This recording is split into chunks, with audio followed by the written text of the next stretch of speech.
Hello, it's Randi Rhodes. Here's a clip from our show, and go to randyrhodes.com for the whole thing and a podcast. Buy a stinking podcast. Mary had a little man. The fault.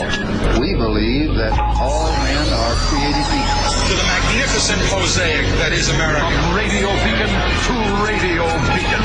I have a dream today. Change has come to America. Okay. Knock, knock. Who's there? It's a figment of your imagination. Randi Rhodes Show. Turn up your mind.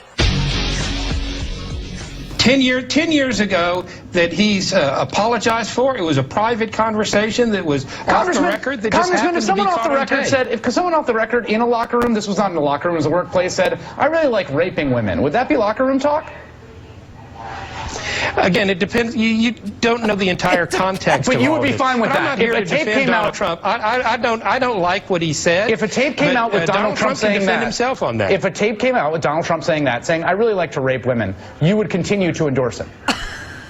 Again, it would. That would be bad, and I would have to consider. I'd consider it. But again, we're talking about what Donald Trump said 10 years ago, as opposed to what Hillary Clinton has done in the past 2 or 3 years. I mean, the ad is right. She's been a failure. As Secretary of State, she failed to negotiate a status of forces agreement in Iraq. You have Benghazi. You have the Red Line in Syria situation. Congressman, actually, this is interesting. Were you in Congress when the status of forces agreement was negotiated? I came in 2010. It was negotiated Before you left. I think before that. Yeah, were you publicly so. and prominently opposed to the details of the Bush administration's status of forces agreement?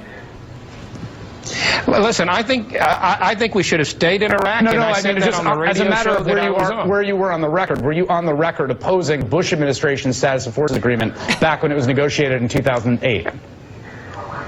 I was opposed to our pulling out of Iraq. So you're on the yes. record about and, that? On the radio. Listen, back in 2008, I was on the radio every morning talking about issues like this. What is with the talk show hosts in Congress? Another one. There you have Blake Farenthold, not to be confused with Farenthold, who's a brilliant reporter and is indefatigable and just keeps on reporting all kinds of swell. However, that's Blake Farenthold. He's a Tea Party freak from Texas who came in with the 2010 Tea Party sweep from the radio, Mike Pence from the radio, Donald Trump from reality TV. I mean, this is mind-blowing, but the reason why we open... This is my favorite headline of all. And I got to say, I was almost weeping for the poor surrogates last night. You know, the Trump surrogates, like I said, they have the hardest job in the history of jobs. But now they're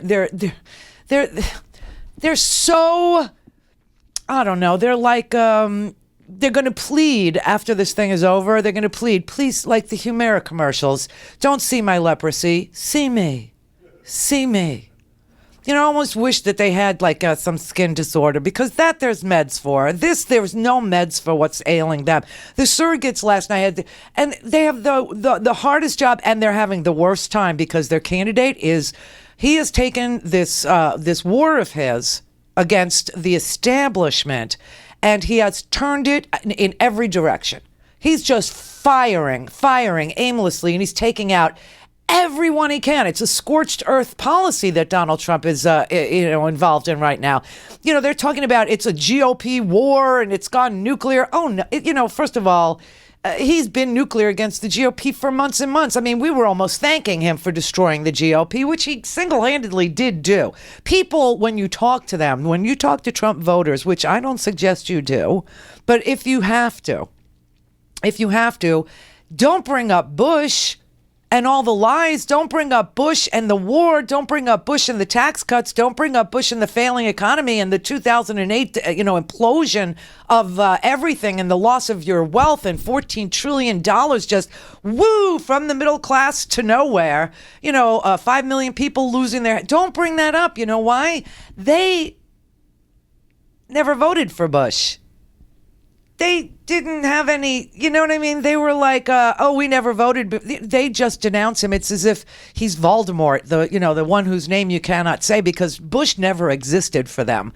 Bush is not real for them. The 8 years that Obama has been cleaning up the dog dung from, what was left behind, everything from the Iraq Status of Forces Agreement to the implosion of the economy to the bleeding of jobs, 800,000 a month.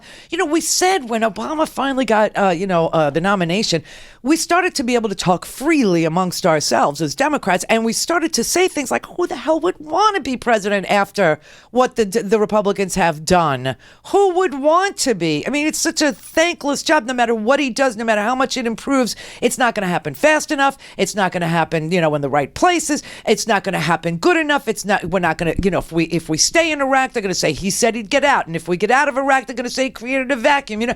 There was no winning. And in spite of all that, we have a president that made major freaking improvements in everyone's lives, especially our troops, because now there's about 15,000 instead of 700,000.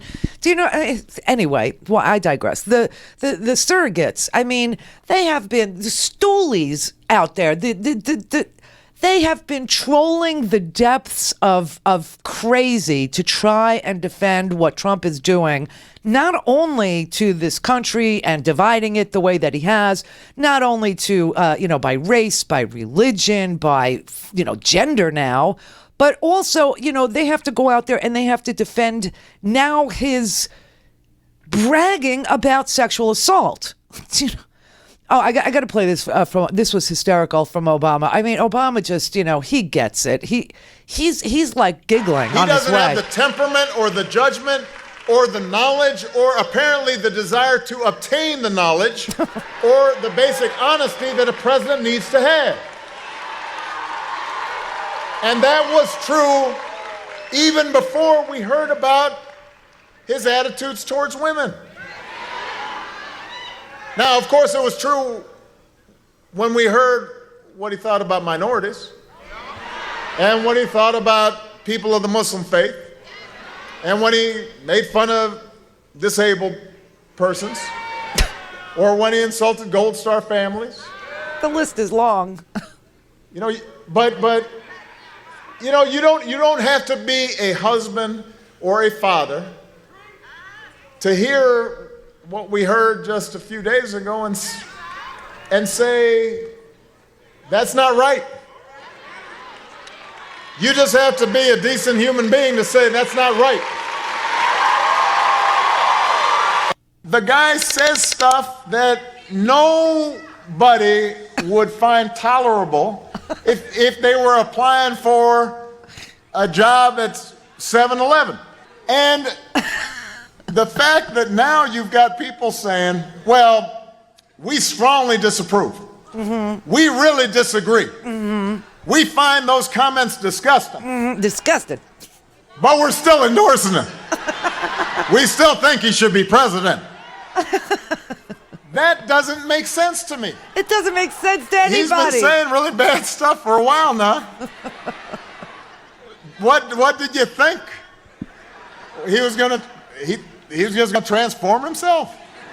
Seriously, dude, that is the problem. And the surrogates, they all get out there. They go, well, we condemn in the strongest. I mean, everybody's been out there. Chris Christie said, well, it is the legal definition of sexual assault, what he described. But, he's still my guy. Rudy Giuliani, but, he's still my guy. Ben Carson's out there saying, but, all guys do that. There's no big damn. It's just what. And the women. These are the most shocking of them all. I mean, where do we start? Okay, let's start with. We had here Blake Farenthold, who said even if Donald Trump came forward and bragged about raping women and said he liked raping women and used those. I'd have to think about it. I'd have to consider the context. What context is there to make it okay to say, I like a raping a woman? But here's my favorite headline of the day.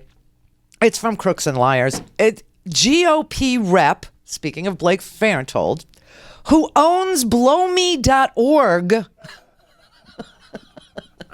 I gotta look that up. Oh, no. Yeah, go ahead. I'm only halfway through the headline here.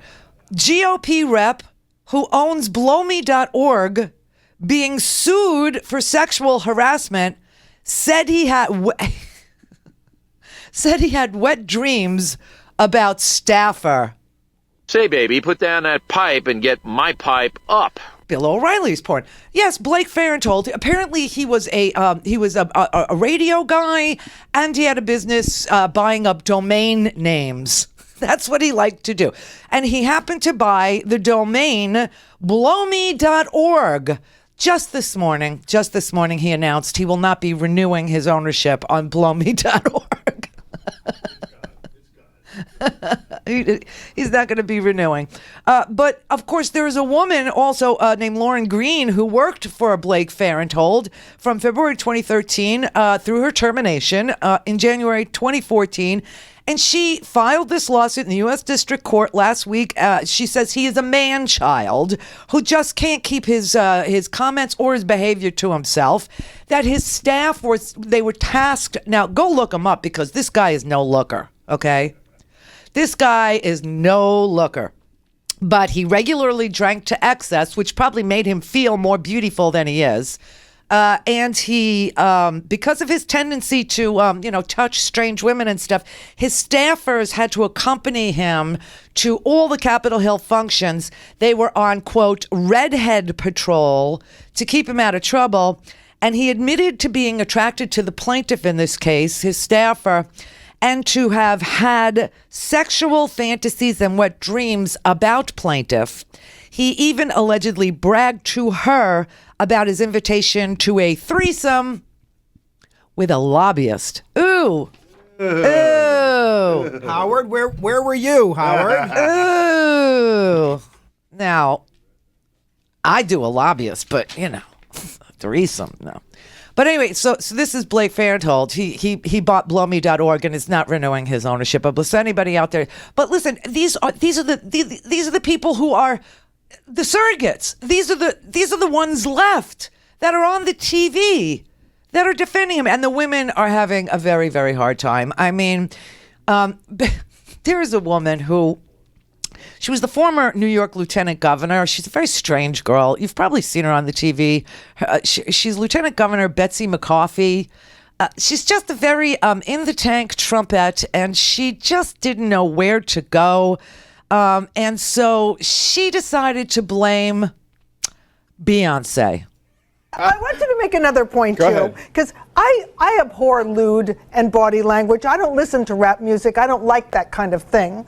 But Hillary Clinton, when she expresses... Wait, you said rude and body rap? Body language. I thought you said rap music. I did. I mentioned rap music because it's full of the F word, the P word, the B word, the A word, I don't think anybody... Listen, I got to say, I don't think anybody likes that, but those people are not running for president. Yes, but I wanted to point something out. Okay, go ahead. And which is that Hillary Clinton expresses that she finds the language on that bus horrific, but in fact, she likes language like this, quote, I came to slay, bitch. When he effed me good, I take his ass to Red Lobster. Did she say that? That happens to be a line from Beyonce. Yeah, I know. That's her Beyonce's. Favorite performer, it's Beyonce's fault. She says she idolizes and would like to imitate.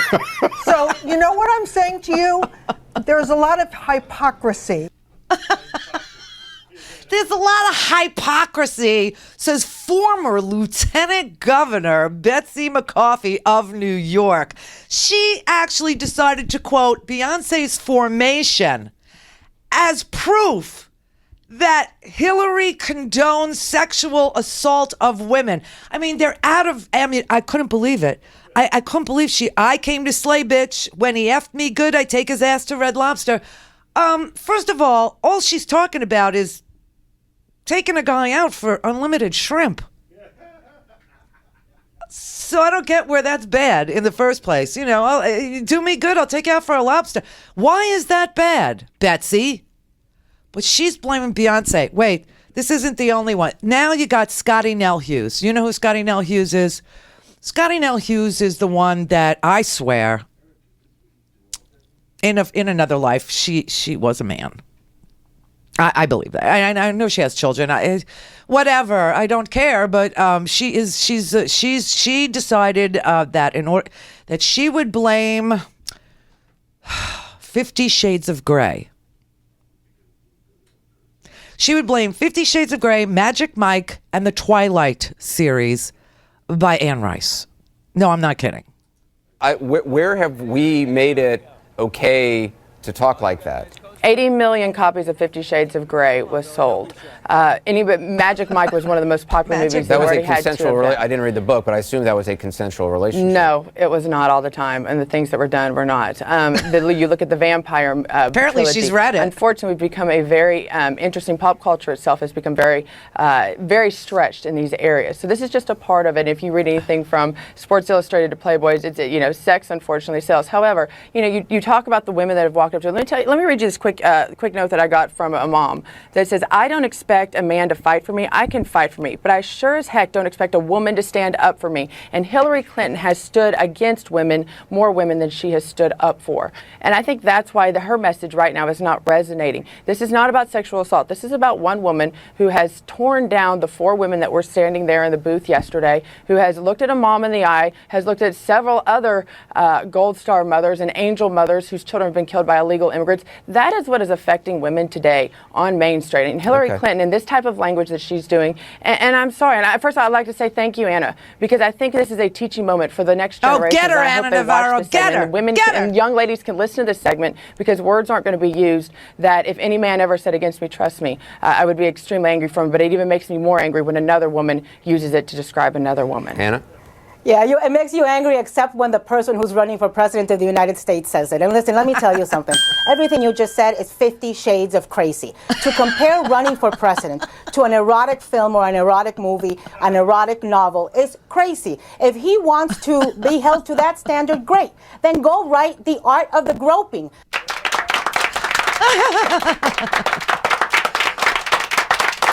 I have become a super fan of Anna Navarro, and I know she's a Jeb Bush supporter, and we probably don't agree on a whole lot, like stand your ground laws and other things that Jeb pushed through here in Florida.